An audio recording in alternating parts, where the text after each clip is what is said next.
Hana kebar jamaah. Zero.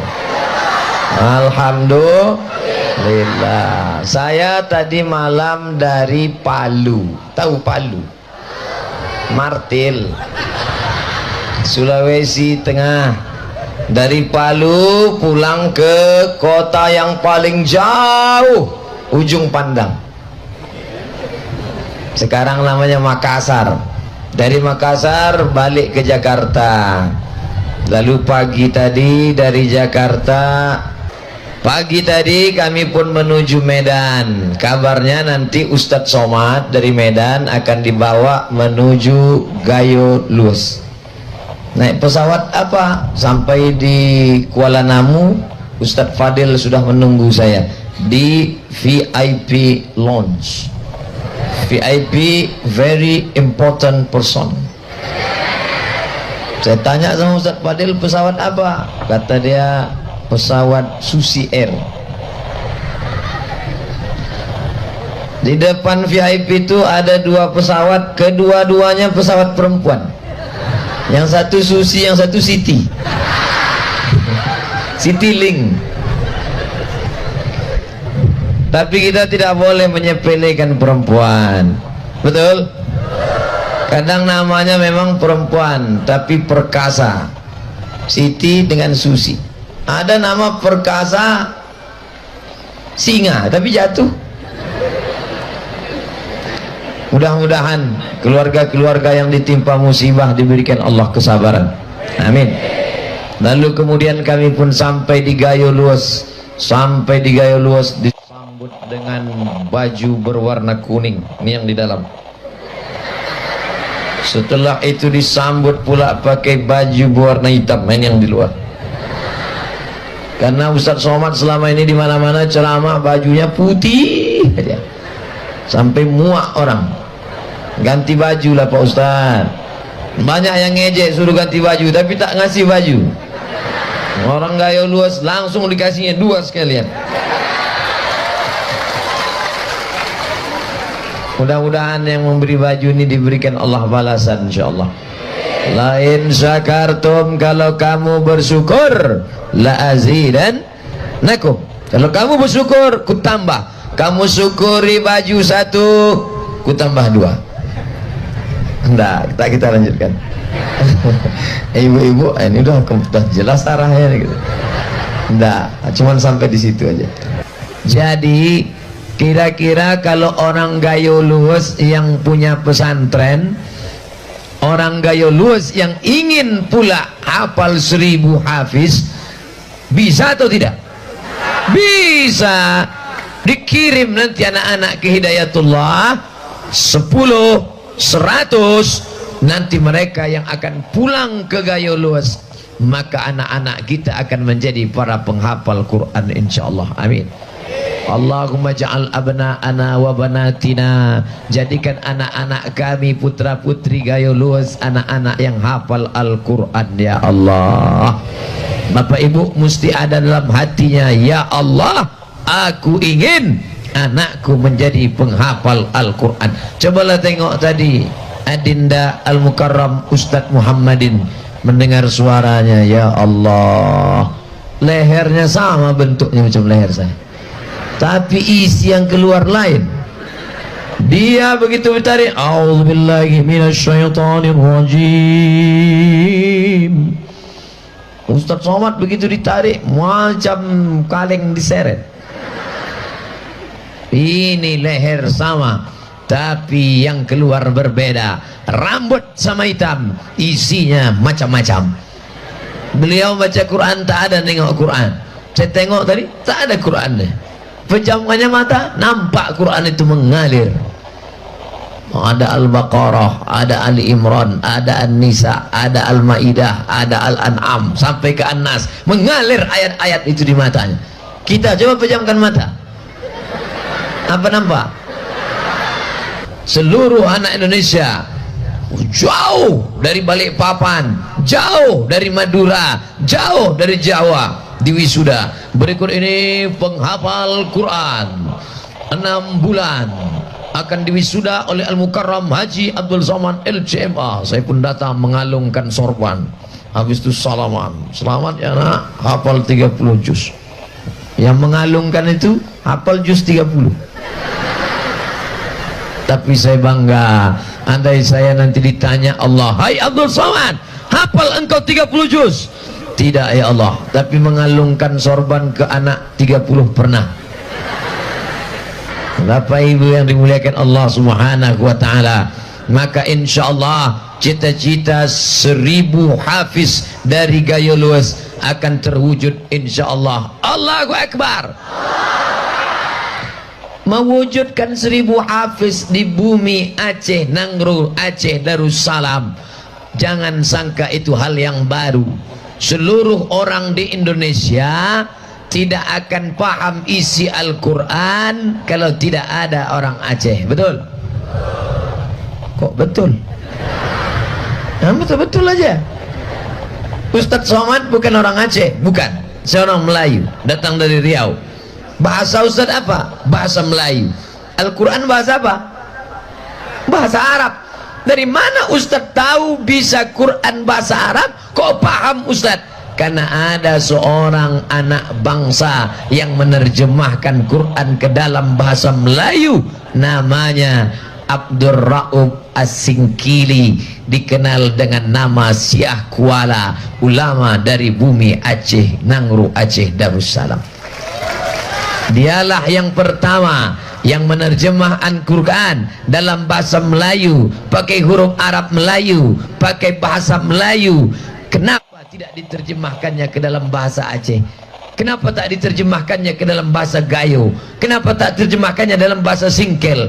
Andai diterjemahkannya Quran pakai bahasa kampung dia tahu nanti Abdul Somad tak bisa ceramah. Tapi begitu Abdul Somad orang Melayu diterjemahkannya ke dalam bahasa Melayu, sekarang dimanapun Abdul Somad berceramah semua orang paham. Betul? Besar jiwanya, tak dibawanya bahasa sukunya, yang dibawanya bahasa orang semenanjung tepian pantai, dari mulai ujung atas Sumatera sampai ke Malaka, sampai ke Kalimantan, sampai ke Raja Ampat. Ketika saya berceramah di Raja Ampat, Ustadz Somad, itu di sana ada Quran tua. Quran tua terbuat dari kulit kayu, isinya bertuliskan Arab, dipegang oleh orang raja-raja dari Fak-Fak Papua, sampai hari ini masih ada. Saya tanya, dari mana datangnya? Dari kerajaan Samudra Pasai Bumi Aceh, Nanggro, Aceh Darussalam. Bukan dekat itu Papua. Tahu Bapak Ibu Papua? Saya ke Papua sampai capek naik pesawat. Dari Pekanbaru ke Jakarta, dari Jakarta ke Sorong. Saya hitung total semuanya 6 sampai 8 jam. Bangun, tidur, belum sampai. Tidur lagi, belum juga sampai. Sampai muak pramugari nengok saya. Nanti anak-anak menghafal Quran di mana? Di Bogor. Pesantrennya Ustadz Hanafi. Dari mana? Dari Gayo Luas, pesantren di Bogor. Pergi Bapak Ibu ke sana kalau tak percaya. Nanti setelah tamat kuliah kemana? Al-Azhar Kairo Mesir. Siapa yang akan mengirim? Ustadz Fadil Rahmi. Duitnya dari mana? Emang bisa pakai bismillah? Saudaraku yang dimuliakan Allah Subhanahu wa taala, Bapak Ibu jangan cemas. Acara pengajian ini insya Allah semuanya aman. Yang terasa demam-demam, sakit-sakit sudah disediakan ambulan. Puskesmas berjalan. Terasa haus, bukakan aja mulut, pemadam sudah siap. Posko patroli sampah Dinas Lingkungan Hidup Kabupaten Gayo Luas. Artinya nanti selesai acara jangan tinggalkan bukan berarti ada patroli sampah, buang aja sampah, buang. Bukan. Datang tadi dalam keadaan bersih, baliknya pun nanti lapangan ini dalam keadaan bersih. Tunjukkan Islam agama yang suci. Saya ini tisu, nanti pulang saya kantongi. Tak boleh buang sampah sembarangan. Kita jaga kesucian, kebersihan Islam. Kalau ceramah sudah disampaikan, ayatnya sudah dibacakan oleh Ustadz Muhammadin, Innal mubazzirina kanu ikhwana syayatin. Orang yang mubazir saudara setan. Siapa yang mubazir? Saudara setan. Sudah pengajian tapi tetap kotor, membuang sampah, itu saudara setan. Maka setiap kali dia baca auzubillahi minasyaiton, setan tak mau lari. Auzubillahi minasyaiton, aku tak mau lari, kata setan. Kenapa kau tak lari? Kita kan saudara. Sesama saudara dilarang saling mengusir. Masya Allah, tablik akbar petang ini. Habis lalat satu, naik paling besar. Banyak betul duit orang Gayo Luas. Patutlah cita-citanya 1000 hafiz. Rupanya duitnya banyak, mau mengirim anak-anaknya ke Bogor. Dan ternyata pesantren Ustadz Hanif di Bogor itu gratis. Ustadz kok tahu? Saya dari sana. Berikut ini menyebarkan anak-anak ikan oleh Ustadz Abdul Somad. Saya lepaskanlah ikan, bukan satu-satu, satu plastik. Ini nanti akan panen ikan ini Pak Ustadz. Berapa? 1000 ekor. Ikannya akan digoreng, dimakan oleh anak-anak kita. Danau kecil di tengah pesantren, bersih. Kenapa airnya bersih?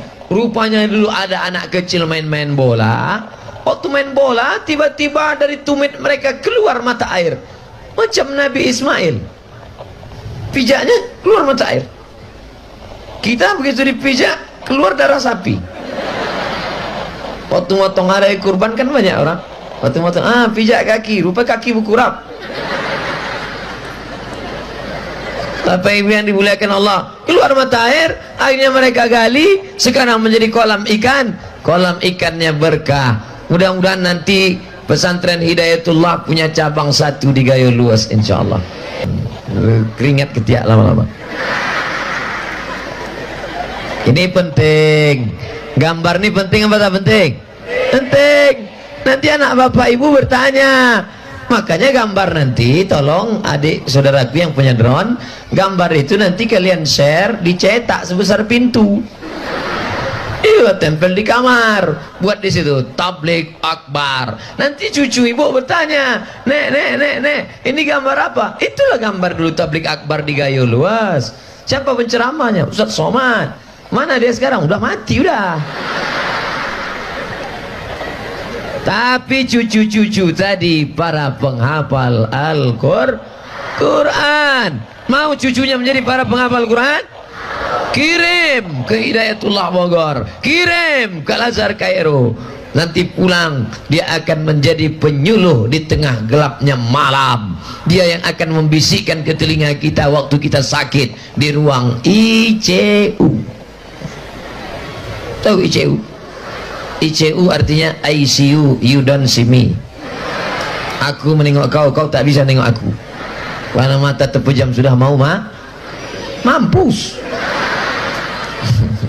Itu kota apa, Bu? Indonesia bersama Palu, Sigi, Donggala. Itulah tempat saya kemarin. Itulah tempat saya kemarin, Palu, Sigi, Donggala. Jadi rupanya mengadulah orang itu ke saya, Ustadz Somad, dalam rangka hari ulang tahun diundanglah artis pakai tank top, pakai baju tipis, meniup saksofon ramai-ramai, anak-anak SD disuruh. Inilah akibat pemimpin tak suka kepada pengajian. Akhirnya anak-anak menjadi korban. Saya melihat dengan mata kepala sendiri, Ustadz Somad, tanah itu turun 10 meter. Tanah turun ke bawah 10 meter. Lalu kemudian rata dengan tanah. Rata, tak ada pokok kayu, tak ada, batang-batang kelapa saja tinggal, rumah-rumah rata sejauh 40 hektar rata semua. Lalu di atas itu ada bendera-bendera macam ini juga, bendera-bendera. Saya tanya, itu bendera itu apa? Itu bendera Ustaz, di bawahnya ada jenazah yang belum diangkat. Lama kami tertegak, meleleh air mata. Ini semua musibah. malang tak dapat ditolak, untung tak dapat diraih. Maka kita jaga supaya Allah Ta'ala menjaga negeri kita ini dengan mewujudkan cita-cita 1000 hafiz dari Gayo Luas akan menyebabkan jauh daripada malapetaka, bencana dan musibah, insyaallah. Amin. Tapi memasukkan anak ke pesantren ini bukan senang, Bu. Betul? Ustadz kalau cerita kenapa ibu? Karena yang mengandung anak ibu apa bapak? Ibu 9 bulan 10 hari. Yang menyusukannya setelah lahir ibu apa bapak? Ibu 2 tahun menyusukan. Yang melahirkannya meregang nyawa ibu apa bapak? Ibu. Bapak itu cuma datang sekali-sekali aja. Oleh sebab itu maka saya katakan, Bu, izinkah engkau anakmu masuk pesantren menghafal Quran? Jangan ada dusta di antara kita. Cuma ada satu yang tak enak. Apa yang tak enak selama Ustaz di sini? Waktu makan tadi, Pak Bupati tak makan. Saya tengok di depan udah 2 bungkus nasi. Wah, mantap ini. Begitu pas saya makan, saya tengok Pak Bupati tak makan. Rupanya puasa sunat. Sementara selama ini saya yang selalu ngajak ceramah kan, mari puasa sunat. Nabi SAW ditanya, ya Rasulullah, mengapa engkau puasa Senin? Nabi menjawab, zaka yauma wulidtu, hari Senin aku lahir, wa yauma bu'istu, hari Senin aku dibangkitkan, wa yauma unzalu alayya, hari Senin wahyu diturunkan padaku. Kenapa engkau puasa hari Kamis? Turfa'u fihil a'mal, segala catatan amal diangkat hari Kamis. Wa uhibbu an yurfa'a amali wa ana shaim, aku suka, aku ingin, aku cinta kalau amalku diangkat aku sedang dalam berkeadaan berpuasa. Puasa Senin, puasa Kamis, puasa Senin, puasa Kamis. Ustaz puasa? Enggak.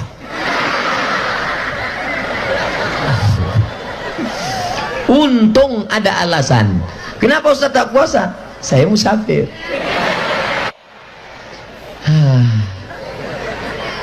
Ustaz makannya cuma satu aja, kata Pak. Wah, Ustaz makannya cuma satu. Ya, saya makan cuma satu. Padahal dikasih nasi itu 2. Enak pula nasi.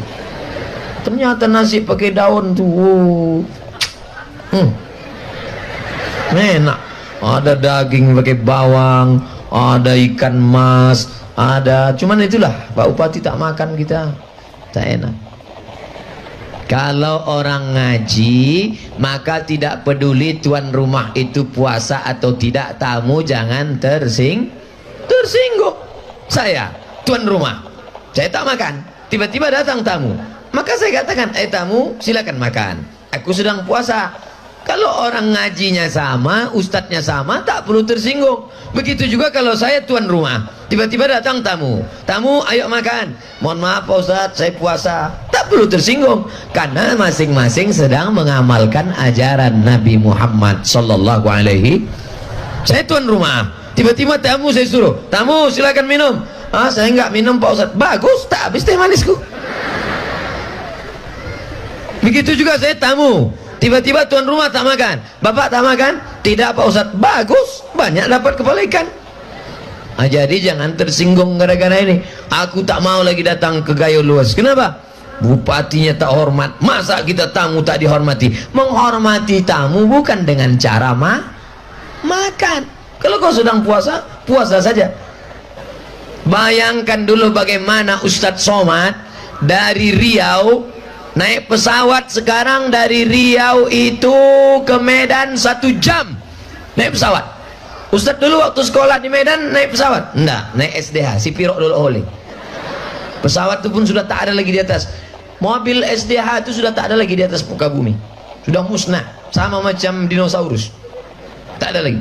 Ustadz Fadel datang dari Aceh, diantar orang tua ke Darul Arafah. Medan di tengah, Aceh di atas, Riau di bawah. Saya dari Riau, Ustadz Fadel dari Medan. Ustadz Fadel dari Aceh, berjumpa kami di Medan, sama-sama ditinggalkan orang tua, meleleh air mata menangis di pesantren. Tengok kanan orang lain, tengok kiri orang lain, tengok muka orang Aceh, tengok belakang orang Medan.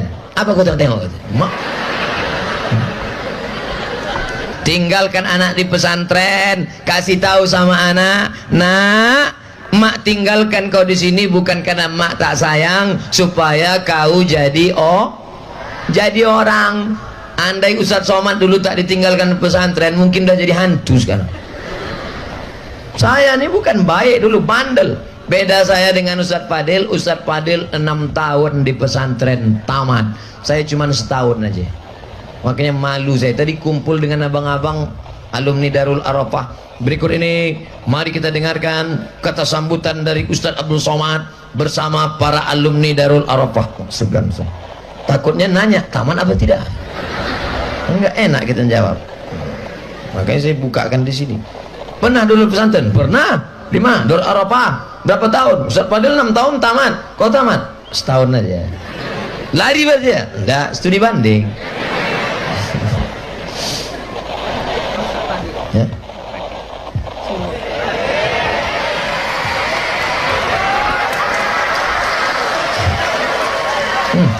Macam penyanyi rock pula. Ini orang Gayo Luas nampaknya mau membuat suasana baru. Dikasihnya baju RX King, topinya hitam, tinggal naik motor aja balik nanti. Tulis di depan Grab, ojek.